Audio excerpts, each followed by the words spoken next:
दो पॉइंट जो उन्होंने बिंदु रखे, उन बिंदुओं पे मैं आपसे चर्चा करूंगी और मैं पोल खोलूंगी कि जब ये बिहार निर्णायक भूमिका में रहा था कभी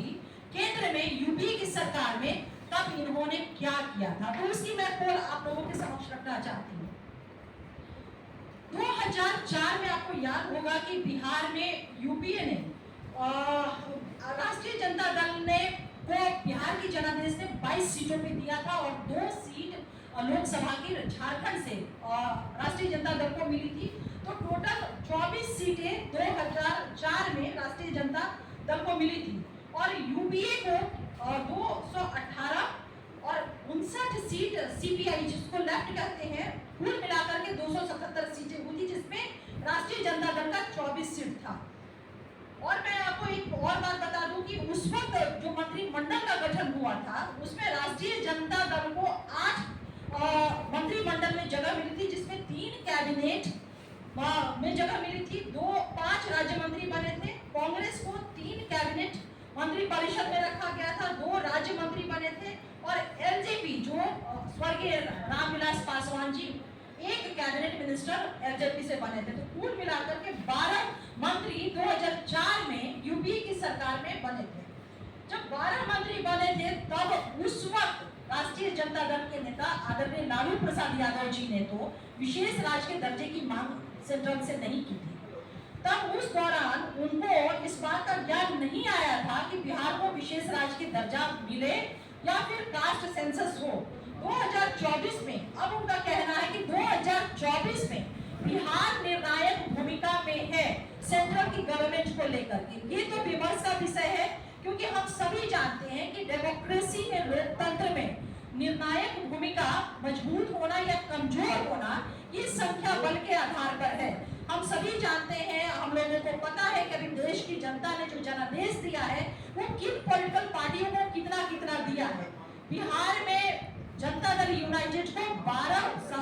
लोगों को 12 सीट पे हमने जीत हासिल किया है। तो ये एक विमर्श का विषय है कि 2024 में केंद्र में बिहार की निर्णायक भूमिका है या नहीं। लेकिन 2004 में राष्ट्रीय जनता दल यूपीए की सरकार में बहुत ही सशक्त और स्ट्रॉन्ग भूमिका में थी। वो मैं इसलिए कह रही हूँ कि 2008 की भी मैं चर्चा करूंगी। 2008 में आपको याद होगा कि जब लेफ्ट ने यूपीए से अपना समर्थन वापस ले लिया था और यूपीए की सरकार गिर गई थी और किसी तरह से भी जोड़ तोड़ कर करके, आप लोग को याद होगा कि उस टाइम कैश फॉर वोट जैसा तांडव हुआ था संसद के अंदर में, कैश फॉर वोट। उस टाइम भी जोड़ तोड़ कर करके किसी तरह से यूपीए ने सरकार बनाया था, वो भी किसी स्थिति में जब 11 सांसद, बहुमत कितने मिले थे सदन में?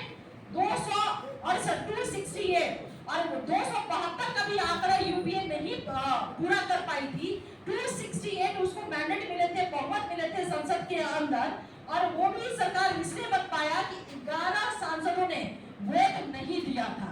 तब अगर आप सोचिए कि उस वक्त जब 268 लोगों का बहुमत प्राप्त था यूपीए को, अगर उस टाइम राष्ट्रीय जनता दल अपने मत को 24 जो उनके सांसद थे अगर लेकर के वो हट जाती, तो मजाल था कि यूपीए की सरकार जो मनमोहन सिंह के नेतृत्व में था तो बिहार को विशेष राज्य का दर्जा नहीं मिलता या कास्ट सेंसस नहीं होता। तो आदरणीय तेजस्वी यादव जी जो बार बार ये सवाल कह रहे हैं, उनको विशेष राज्य के दर्जे पे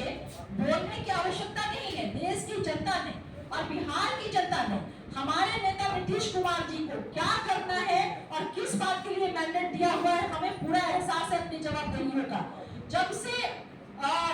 परिणाम आए हैं, आप लोग इस चीज को महसूस कर रहे होंगे कि हमारी पार्टी के माननीय राष्ट्रीय प्रवक्ता आदरणीय केसी त्यागी जी हमेशा 2 बातों को उन्होंने बहुत ही प्रखरता के साथ और बहुत ही मजबूती से रखा। पहला, बिहार को विशेष राज्य के दर्जा को लेकर के, और दूसरा उन्होंने 2-3 विषय जो बिहार के थे उसको लेकर के। और हम लोगों को पूरा विश्वास है क्योंकि आदरणीय नरेंद्र मोदी जी की लीडरशिप में एनडीए की सरकार ने जो हमारा प्रयास था जननायक कर्पूरी ठाकुर साहब को भारत रत्न से सम्मानित करने का, वो इन्होंने ही पूरा किया। ठीक उसी तरह से हमें हमारी ये अपेक्षा ही नहीं बल्कि इस सरकार से आदरणीय नरेंद्र मोदी जी की लीडरशिप में जो केंद्र में सरकार, मजबूत सरकार अभी 9 गठित हुई है, उससे हमें पूरा विश्वास है कि हमारे जो बिहार के इशू है, विशेष राज्य का दर्जा या अन्य इशू, हम सब सहमति से, हम आपसी सहमति से तय कर लेंगे। लेकिन एक चीज मैं आज कर दूं आपको कि ये फिर आने वाले समय में जब इन्हें मौका बिहार की जनता ने मजबूत निर्णायक भूमिका दिया हुआ था कि आप विशेष राज्य की दर्जे की मांग करें, आप कास्ट सेंसस कराएं, ये मांग करते तो उस वक्त की मनमोहन सरकार, यूपीए की गवर्नमेंट की औकात नहीं थी कि इनकी बातों को नकार देता। लेकिन ये महोदय, ये महाशय किस बात पर रिजिड रहे कि इन्हें गृह मंत्रालय क्यों नहीं मिला। 2004 में ये अडिग रहे कि गृह मंत्रालय मिले, 2008 में भी इसी शर्त पे इन्होंने समर्थन दिया कि मुझे गृह मंत्रालय मिले। और जब यूपीए की सरकार में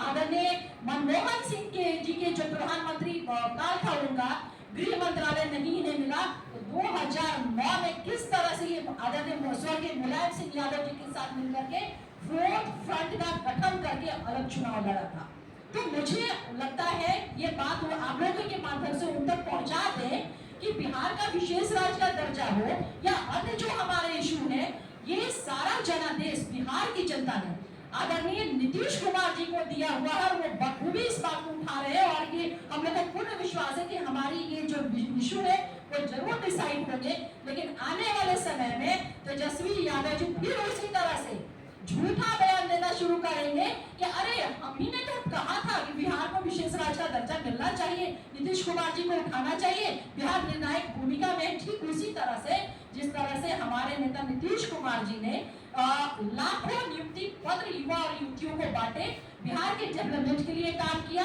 और किस तरह से नेता प्रतिपक्ष तेजस्वी यादव जी झूठा बयान दे करके अपने पक्ष में झूठा क्रेडिट लेने का लगातार वो प्रयास कर रहे थे। और इनके इस झूठ का पर्दाफाश इस बात से होता है कि बिहार की जनता उसके बाद नीतीश कुमार जी के लीडरशिप में जो काम किए, चाहे लाखों युवक युवतियों को रोजगार का मामला हो, नौकरी का मामला हो, आधारभूत संरचना में जो बेहतरीन काम किए हुए, महिला सशक्तिकरण की दिशा में जो आदरणीय नीतीश कुमार जी ने राष्ट्रीय पटल पे लंबी लकीर खींची है, या फिर मानव विकास तमाम जो काम किए हैं, नीतीश कुमार जी के लीडरशिप को बिहार की आवाम ने 2024 के लोकसभा चुनाव में अपना स्पष्ट जनादेश और 2/3 बहुमत से अपना आशीर्वाद दिया। तो तेजस्वी जी का ये जो झूठा श्रेय लेने का था, कोशिश थी, उसे बिहार की जनता ने सीधे से खारिज कर दिया है।